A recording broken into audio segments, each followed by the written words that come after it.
আইসা দোপাতে দাঁড়ায়, বাড়ির কাছারে দাঁড়ানো ছিল বিবি জামেলায়।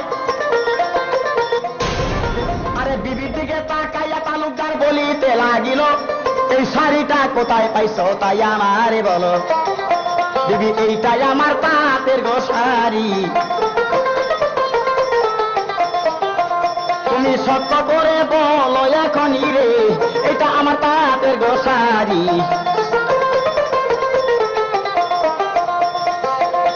জামেলা বলে বাবা আনছে হাত হইতে কিনিয়া, আপনার শাড়ি বুঝলেন আপনি কেমন করিয়া। এই দিকেতে একটা কাপড় পড়ছে ভাই, আরে নিচের দিকে আসলেতে সিল্লি দেখা যায়।